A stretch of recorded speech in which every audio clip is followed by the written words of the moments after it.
Serious doctors, what is the rarest disease that you've encountered in your career? Fetus in fetu. 10-year-old boy, pregnant, with his parasitic twin, PT. Gorham's disease aka vanishing skull syndrome. A softball-size area of my patient's skull disappeared and left behind a soft spot. She ended up with a plastic plate to protect her brains. Crazy disease. My best friend in high school had this. Part of how I got interested in medicine.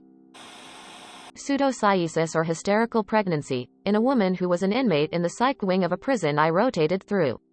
She thought she was pregnant with Jesus's triplets and had grown a massive pregnant-looking belly, was producing milk, etc. I really wonder whether it's cognition trying to make sense of hormonal imbalances, or the other way around. Objective tinnitus. I could lean close to the patient's ear and hear a ringing noise coming out. Central deafness. Patient had an anoxic brain injury and was essentially deaf even though there was nothing wrong with his ears. When Mom had a stroke, she became blind for a couple weeks. However, while she was blind, her severe deafness went away and she could hear me breathing on the other side of the room. When her vision improved, she became deafer again. Her doctor was stumped. We had a patient once, a young girl, who was so sick that it broke our data analysis pipeline. When the code ingested a genome sequencing sample, it attempted to detect the chromosomal sex of the patient. It was using two metrics. The sample was considered female if it 1. Lacked Y chromosome, asterisk and asterisk, 2. Was heterozygous on X chromosome, implying there were two copies of it. Otherwise the sample was considered male. This one sample registered as female on metric 1, no Y chromosome, but male on metric 2, very little heterozygosity on X chromosome, which was not anticipated and resulted in our pipeline crashing. Upon investigation, it turned out that the parents of that poor girl were asterisk brother and sister to each other, asterisk. As a result, she had very little genetic variation throughout her genome, not just X chromosome, and was consequently very sick, with a plethora of diseases typical for consanguineous births.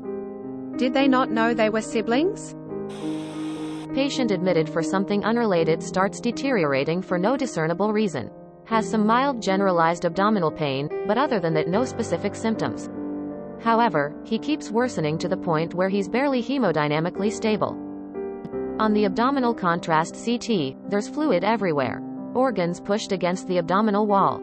Just one enormous gray puddle from the top of his pelvis to his diaphragm.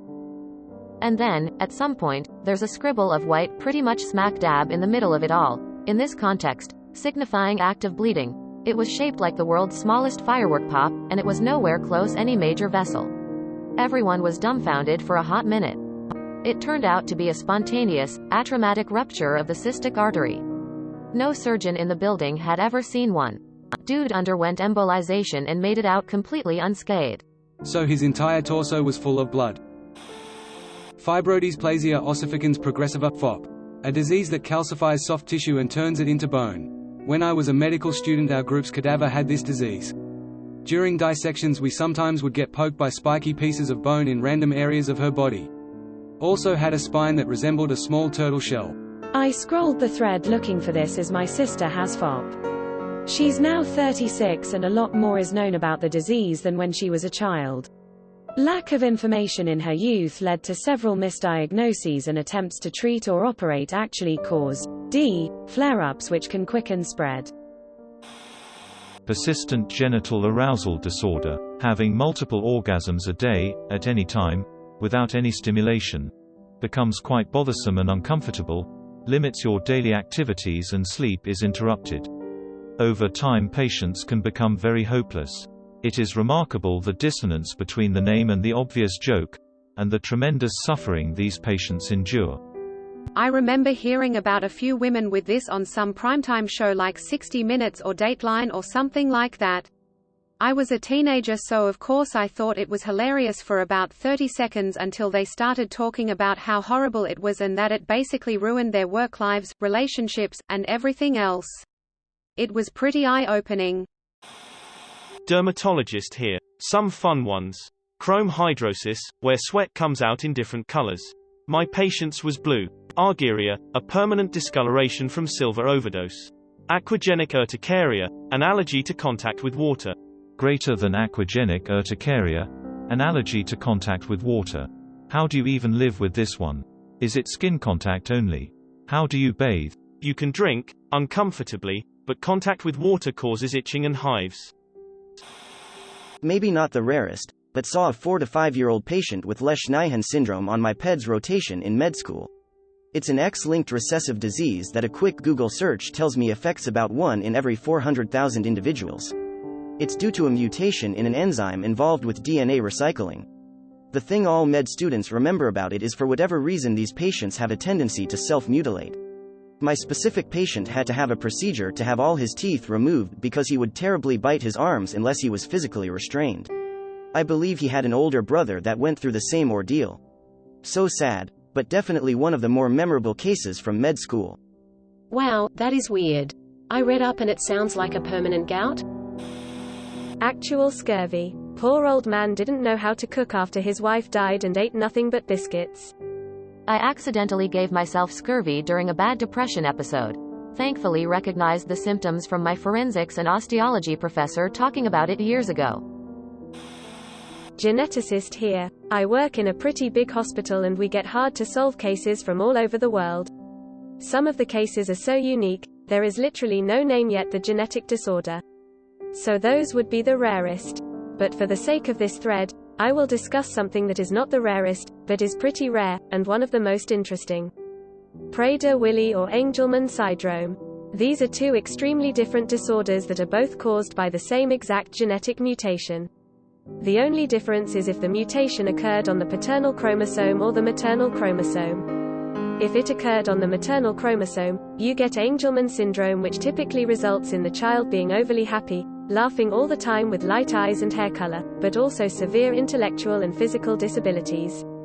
If the mutation occurred on the paternal chromosome, you get Prader-Willi syndrome, which results in the child having excessive hunger and can literally eat herself to death, but with only mild cognitive disability.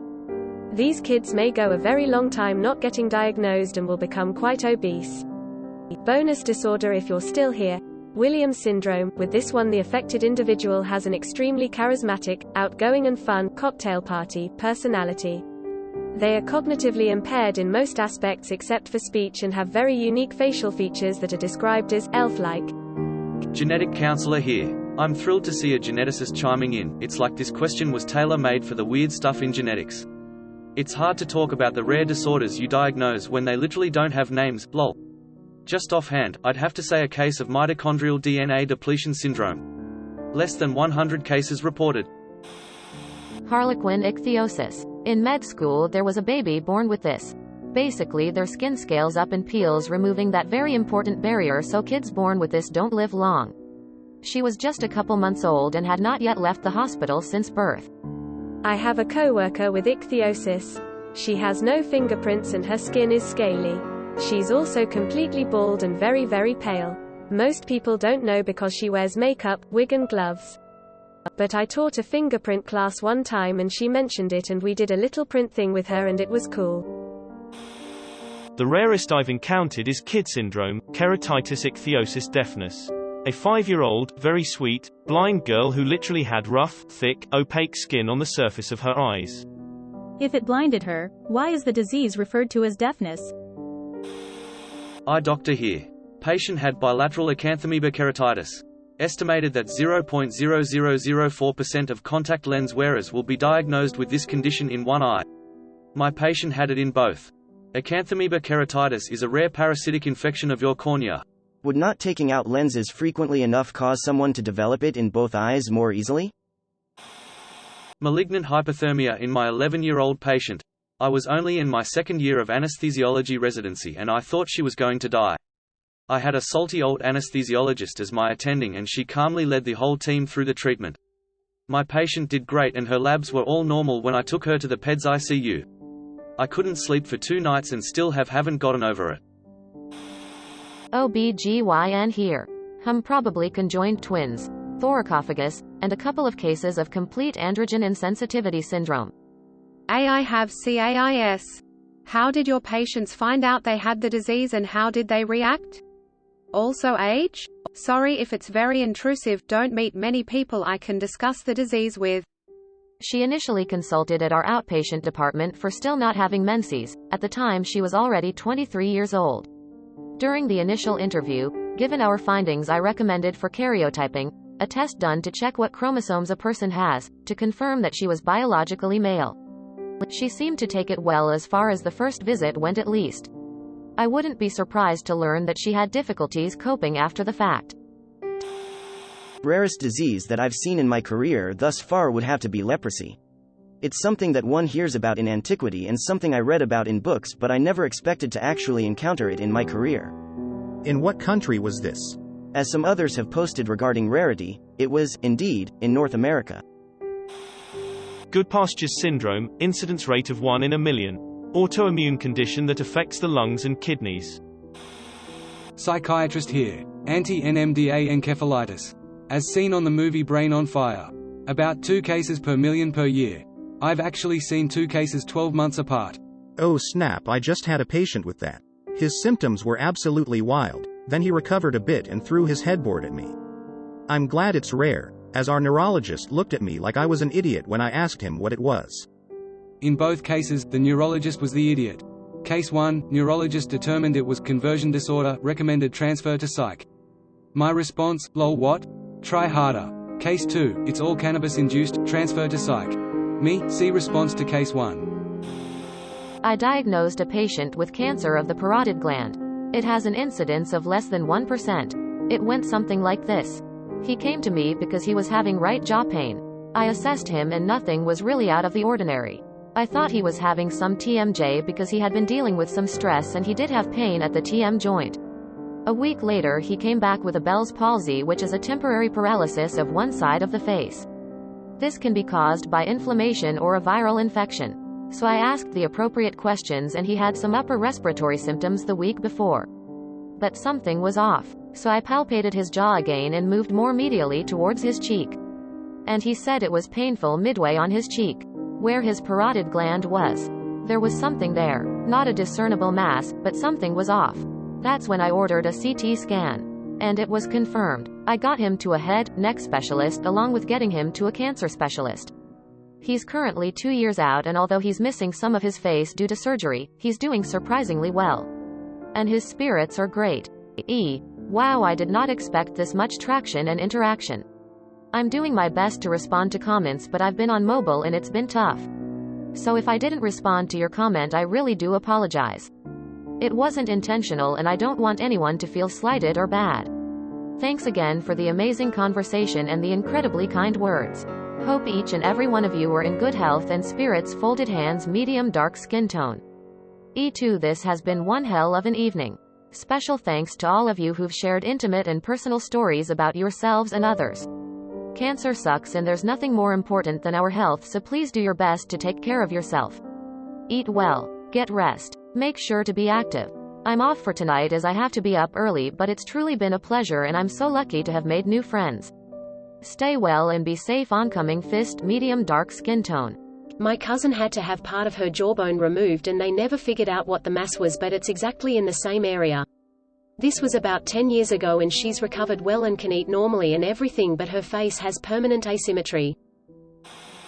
Alpha-gal. Tick-borne disease that makes you allergic to red meat.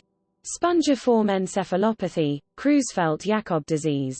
Lone Star, ticks transmit this, which always seemed ironic to me that a Texas-themed parasite would stop you from eating red meat. Here, seen a lot of strange things, but once delivered a pre-viable baby that had cyclopia, link. Nurse for 15 years, I've seen a lot, but one that sticks out was a full-term, viable, healthy baby with 5 true knots in the cord. Longest cord ever too. The midwife and I were shocked and the parents were just like, oh neat.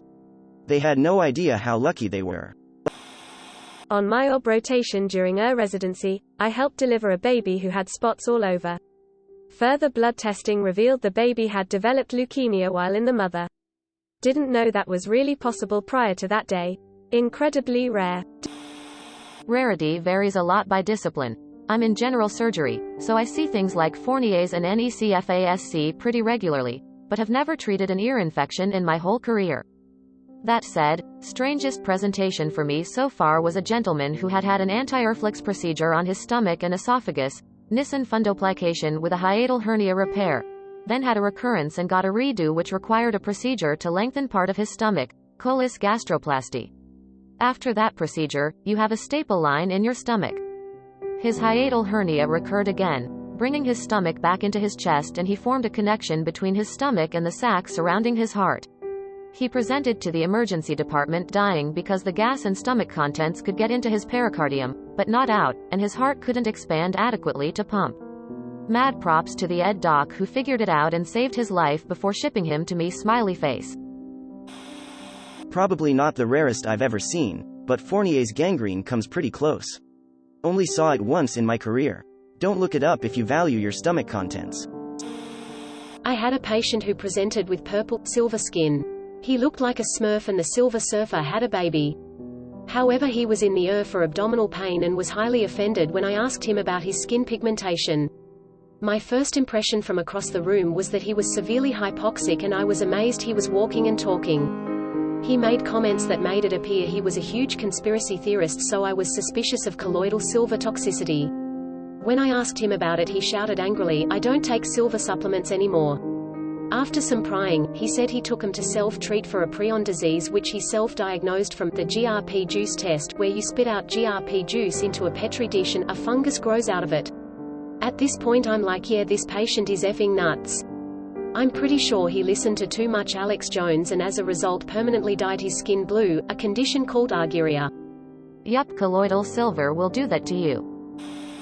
Kawasaki's disease, and this was 25 years ago when even less was known about it. Have to give credit to a young cardiologist for confirming it. My son had this. He'd had tonsillitis for about 4 weeks and was so poorly. The doctors kept fobbing me off and he was missing school. He had just turned 5, until I saw one GP, who had just passed his exams, and he told me to take him straight to R&E. We were in hospital for 4 weeks having organ scans, constantly attached to a drip to build his little immune system up, plus whatever meds they needed to give him. He went from sleeping every day to normal 5-year-old. And he never complained once. It wasn't until a few years later he had his last scan on his heart the doctor admitted how close I was to losing him. He's 18 this year, so forgive me if I don't remember all the medicines and such. Necrotizing fasciitis, i.e., flesh-eating skin disease. Terrifying. Thank you for watching. We upload new videos every day, so be sure to come back for more fun. Please consider liking and subscribing if you enjoyed the video.